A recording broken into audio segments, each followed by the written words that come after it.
know what? No, fuck that. At the very top of the male hierarchy, because you gotta remember, at the very top of the male hierarchy, when it comes to black men, it ain't it, no, it's dark skinned ninjas and pookies. All right, mostly losers. When we think about the lifespan and the life cycle of a street nigga, the type of ninja that y'all imitate, you try to be like, you want to dress like, you want to talk like, and we all guilty of it. We all do it to a certain degree, and we call it culture, right? But what you losers have done is you taken a hijacked the word culture to become like an excuse, to become this reason for doing some BS, right? And you'll say culture. You don't understand. Whenever you want to get out of an argument, because let me tell you something, this is the thing that started back in 2016. I remember the first time I heard someone say, do it for the culture. Now, that used to be kind of a joke, right? But niggas would say that when they wanted you to do some shit for free. Right, and that used to be kind of a complaint, like, yeah, you know, they want me to come out here and perform for free in the park, and I just got a platinum record. Talking about do it for the culture. Whenever people want you to do something for free, or want you to compromise yourself, they would say do it for the culture. Meaning, oh well, I know you don't want to do it, but do it for the culture. And somehow we lost the plot when it comes to culture because why? Because the black community has no leadership, and we're not leadership minded, and we're not based in principles. Everything we do is pretend. Everything is fake. Even the situation with Drake and Kendrick and whatnot, y'all for the most part are perpetuating the narrative of Kendrick being God and everything he ever said was spotless. That's not true at all. Fucking Joe, that's another thing too. Joe was another person who followed the business model of talk about Drake and you get a whole lot. Talk about Drake and you get you some screams. I'm sorry, streams. Talk about Drake and you get you some guap.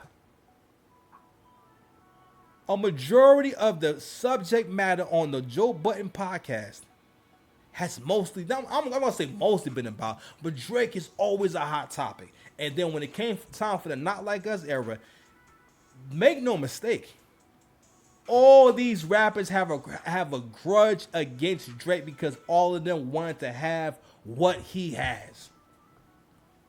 Drake has been smashing the baddest bitch for the last 15 years, smashing them.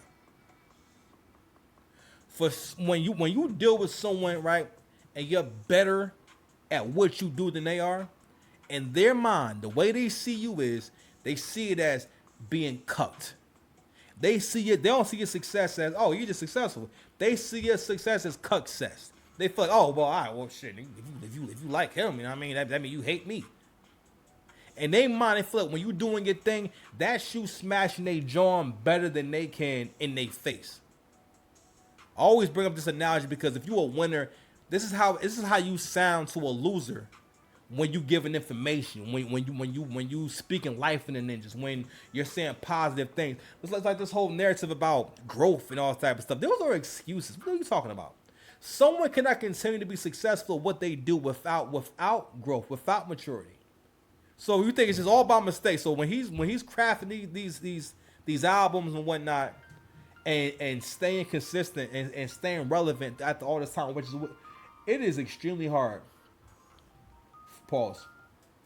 For a rapper to have any kind of motion, right? To have a record that moves and people like, right? And then follow it up with anything that people actually like. One of the toughest things that you ever have to do. Like I said, I mean, if you think about it, it's against throughout all time and space. I want you to really think about how many rappers or artists, how many rappers and artists out of all the rappers and artists and singers who have ever existed have been able to give you one hit after another hit, or not even that, give you a song you like and another song you like. But anyway, so set up a little bit of groundwork for the topic, which is you don't have no authority. Stop talking like you got authority. Another thing too is stop listening to niggas like this. Don't listen to someone. First of all, don't get me wrong. There's absolutely nothing wrong with changing lanes, right? But you don't have the kind of credibility to where you can't be questioned. Because for the most part, I never heard your hip hop opinion until you started meet Ryan Kendrick. And another thing too is being exposed with the West Coast is that y'all not united. Y'all pretend to be united for the sake of boosting up Kendrick. Why is that? Because the West Coast has no motion. Name 5 rappers right now that people know about and people are listening to and they want to hear that's from the West Coast. What stars like who the niggas hear on the Kendrick album and then they wanted to hear their album or they wanted to hear their music? I've been listening to this Low Shimmy album for the last week, like 2 weeks and whatnot. Now, don't get me wrong, ain't the most. Then again, all right, this whole concept of I only can enjoy a rapper if he's rapping backwards, he's telling a story backwards, or he's doing storytelling, or just all this shit that makes songs whack. All these things that make songs. All these unnecessary things that aren't entertaining. That's not what makes a song good. That was an era in hip hop where we did storytelling where it was like, all right, first this happened, then that happened, then this happened. Her name was this, his name was this. That was a thing back then. Not that you can't tell stories now, right? You can do whatever you want. But the bar for what a joint is, because this is about entertainment at the end of the day. And that's one thing that we get wrong in the black community is that with anything that we have, we just tend to not understand what to do with it, including hip hop, to the point where you have people again because you have one group who will staunchly always either disagree with or fight against whoever is the top guy. People used to actually fix their mouth to say Jay-Z is whack, whack, whack. But because Jay-Z was so popular and so many people liked him, a lot of people, the way it starts, I think, is that you don't have a personality. You don't be talking about shit. So therefore, you try and make your personality being a contrarian, where you contradict everything people actually talk about or what they say, and do it blindly at that. You understand? So don't get me wrong, it was rare, but people used to feel like, yo, if they a Nas fan, they can't be a Jay fan. Or they would say Jay is whack and say Nas is what? I like Nas and whatnot, but Nas never been nice. Nas has never been bar. He's really in the same league as Kendrick. I think Kendrick do maybe a little bit more than Nas, like technically maybe, but Kendrick is not really a wordsmith. Like Kendrick raps and whatnot. I think it's some rapper shit at heart, but like Kendrick is not someone where like I will be able to write his lines and tattoo his lines or tattoo a Kendrick bar on my body. Like you don't rap like that. You know what I'm saying? Or people don't quote Kendrick or write Kendrick lines in Instagram pictures. And I think maybe a little more now because I think for the most part, again, let's keep it a stack. The most lit Kendrick will ever be is during 2024 and 2025. And again, that whole era proved how powerful media is. And how much, I remember years ago, 50 said, people always build up the top guy to tear him down. If you're the guy that's winning, if you're the heavyweight champ, there will be a minority or maybe a majority of people who want to see you lose, who are betting against you, who are calling you a bum. You understand? But anyway, let's get into this audio of Glasses Malone. Let's get it.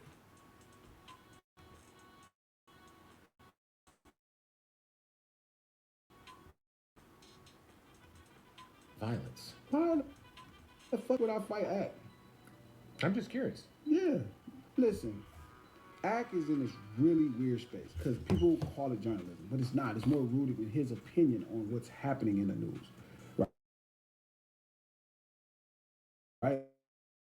Like a news, they conflate it with somebody giving just, like a news. It's not news. No, it's academics commentating on what's going on culturally through his perspective. Through his lens. So it's like, I wouldn't really have no problem. Like me and Act I don't got no problems with Act.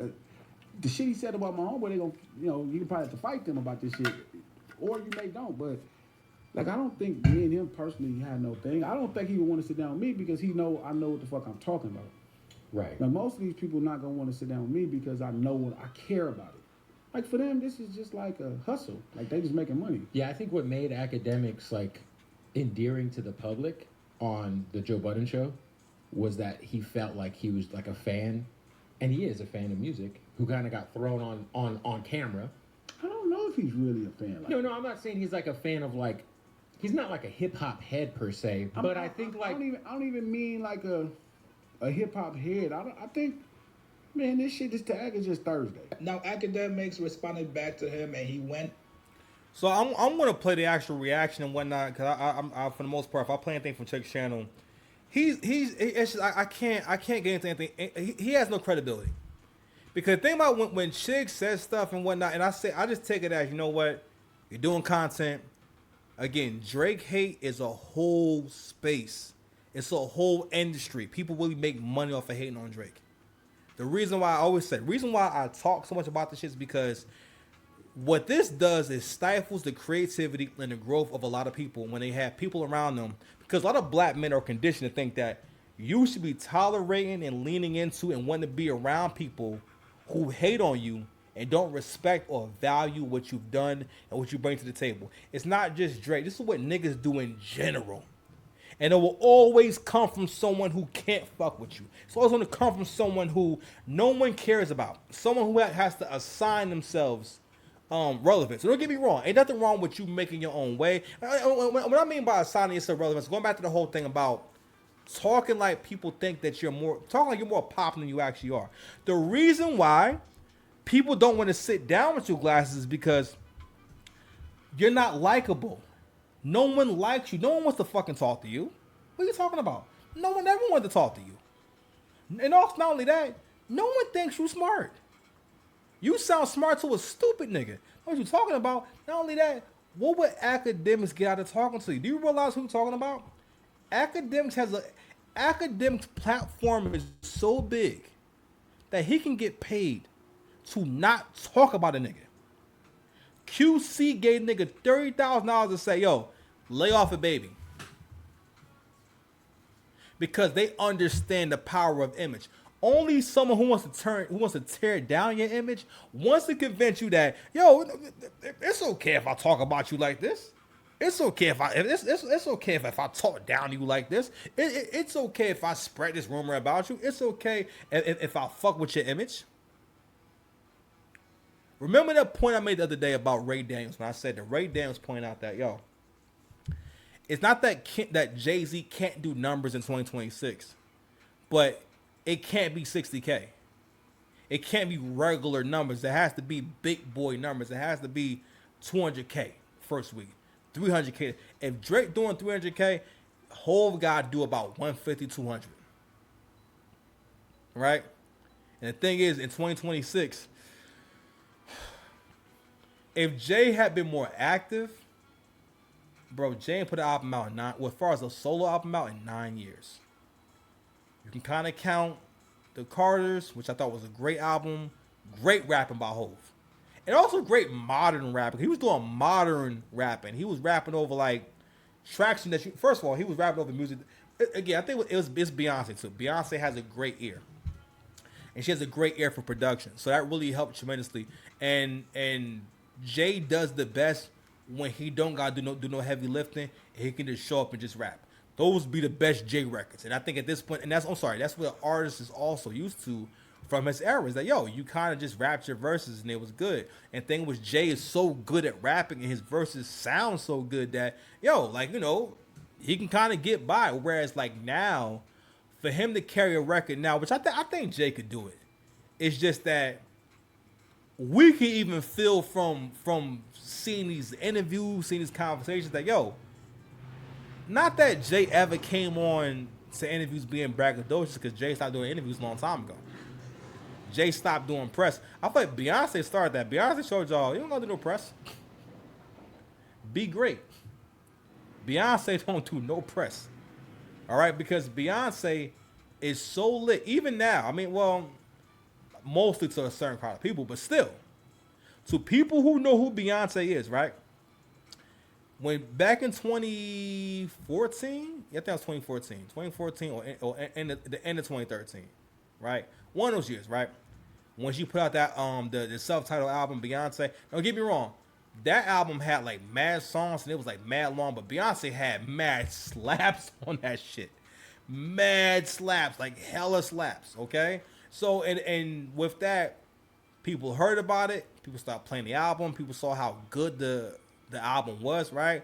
And she proved that, yo, if you make the music banging, make it jamming, people know who you are already.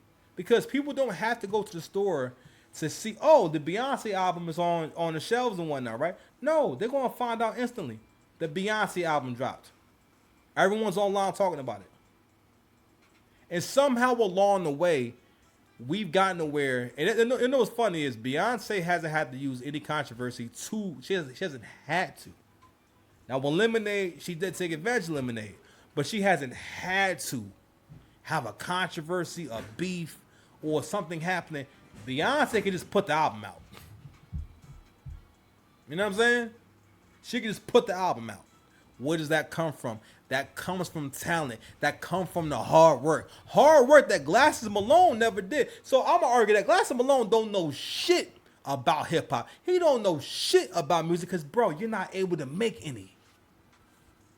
All right? You was always a nigga that was all right with the bars. If we could say that, which is fine. Nothing wrong with it. You can still have an opinion. I'm not a person who feels as though, oh, you can't talk about shit. But we do got to get into is what you saying valid. So he makes this other point about niggas being kids. Let me see if I can find it. Will respond by threatening. Just saying that was my thought. I'm like, damn, cuz in his story, like I'm the villain. An axe? Sure. Okay.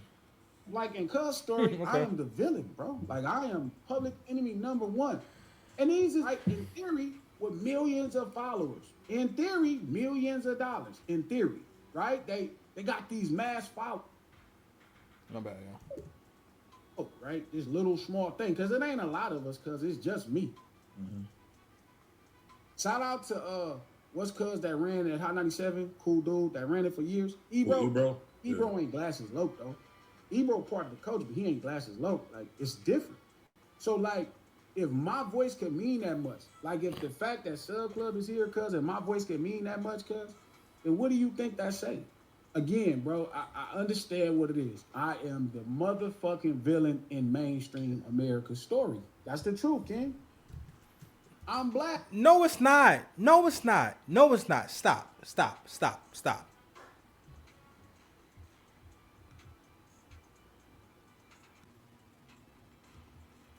Yeah, man. So another thing that I keep hearing Glasses say is this whole thing of like, and this is really kind of like a liberal tactic. This whole, I'm too real for this. I'm too real, bro. Stop.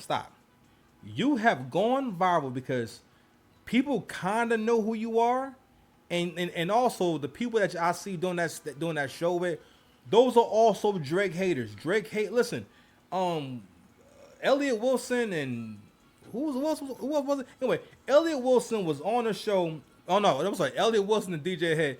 Elliot Wilson, DJ Head, and one other I think it's white dude, I don't know. One other random guy actually were going to do, no, that wasn't going to do. They were doing a show that started off the back of Drake hate. All right. And here's the thing about media. And also, to me, also comment on what he said about it's not media, it's not journalism and stuff like that. If that's the case, then what you're saying ain't valid either, because you were also another ninja online giving his opinion about stuff, which again, it's fine, it's cool, it's the internet, it's what it's here for, right? The problem is your reasoning behind a lot of different things, and rather than saying I have a bias and whatnot, which is fine, I guess you're not gonna do that, right? You're trying to pass it off as hip hop, real hip hop. I'm authentic, I'm real. No one's realer than me. No, nigga, no. Just because you a Crip, don't make it so. And that also shows my point about how in the black community, because again, even the Pookie know it. He at the top of the male hierarchy when it comes to Negro credit. All right, now he may not be chocolate. He may not have chocolate privilege, but he still enjoys Pookie privilege. He's saying he more real because he a Crip. And I'm dead ass. Nigga, they say, oh, they don't talk to Glasses low. No, niggas don't want to talk to you because you've never been relevant. That's why. You've never been relevant at the thing that you actually, that what you actually do. Which is fine. That's cool. But bro, we can't keep doing this. Of course I'm the villain. I make rap music. Of course I'm the villain. I'm a dope dealer. He said, sell Sherm every day. Of course I'm a villain. That sound like one of them shorts. I'm a fucking crib. Of course I'm the villain. Like one of them shorts. Of course I'm the villain. Trap, everything about my life, and Trap, not only that, I'm a radical nigga in thought. Like, I could look at Wednesday's conversation about Tiger's album and sniff out kind of the racism in it. I'm a radical nigga. Shout out to Swab. I'm not being nice, Swab. I genuinely think niggas ain't in my arena, bro. I mean it. It's like me arguing with a little kid. It's like me arguing with a little kid. When it comes to culture, Drake and fucking Atkins little kids to me culturally. When we talk about street urban culture, they like toddlers. They like infant. Like, send them on my knee like little dudes. I'm telling y'all.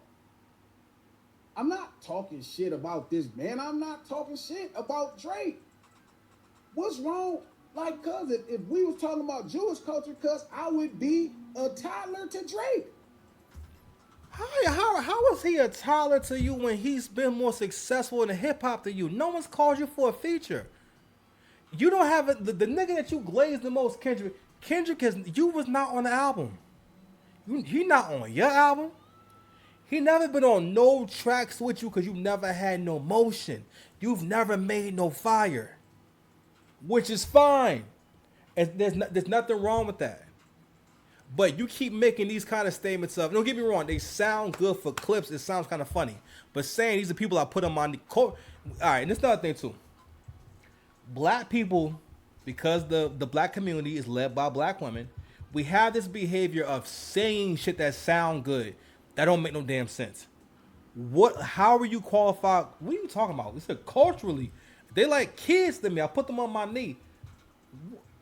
Okay, again, what have you done to say two? You're talking about two people who are far. Okay, so Drake is about 1,000 times. I'm trying to think. He is infinitely at least 100,000 times more successful than you. I'm not even exaggerating, because you are that unsuccessful at rapping. So he is 100,000 times. So 100,000 times Glasses Malone success, which is nothing, is Drake's success. And why is that? And again, a loser always wants to convince you that whatever you have, whatever you've accomplished, whatever you have going on that's good for you is going on for no reason. Or it's just happening and there's no reason behind it. Or like, for example, a nigga that can't make no joints will always argue that the dude who can make joints don't really matter. Or that it's not the same or whatever because he can't do it. One of the most important parts of any genre of music is someone making smash hits or good records in that genre. You have not done that. What are you talking about? But again, black folks do this thing where we take a word, right? And we start making it mean a bunch of different things culturally. All right. And again, people who have nothing to talk about, people who have nothing to defend, people who again just don't have anything that they built. They use words like racism and culture a lot, especially black folks in particular. Culture, racism, shit like that, right? And whenever they disagree with something, right? Like he just bought the Tiger album. I found that Tiger got a 0 for the album. He got a 0 for the album, bro. Now, don't get me wrong, Pitchfork might have exaggerated, but I ain't gonna lie. I was like, alright, fam. What, a 0? A 0? I think it was like 0.3. I ain't gonna lie. Yo. So I went to go play the album and whatnot. The first track I heard, I ain't gonna lie, man. I mean, maybe I should go play it again. But all right, so if you know about that song "Rubbers" by Phoenix, I think it's Phoenix Flexing or Flexing, whatever. Anyway, "Rubbers." My pocket's getting bigger. My teeth is much stronger now, but I can't keep. You know what I mean? So right, that guy, right? So we saw a clip of that guy and Tiger in the studio. I don't know if it was a studio or it was doing a record or a video or whatever, right? And like, yo, the album kind of sound like that record, right? And it's like, I don't know what it is about it. It was just like, the lyrics were like really bad. like really bad because it's like him trying to do not a different genre, but it sounds like music that needs to be like worked on, right? Like the lyrics don't sound ready. The lyrics sound like mad general, mad like I opened the door, and I closed the door. I turned the car on. Like things that aren't really interesting. Like it's not. It wasn't good. So I ain't gonna lie. I played like half of the first track on the album. I kind of just went back to my day. You know what I'm saying? Shit, I just went back to the day. But anyway, I wanted to play. We gotta find this clip, man, with academics, where like he's I ain't gonna lie, he was going crazy. But Act made a really good point. This is right here. He made a really interesting point about Glass and Malone. Let me see if I can find. Wow, okay, you're doing this gay shit. Awesome, great. That's exactly what I want you to do. But anyway, so he made a point about what intelligence actually looks like and what it actually is, right?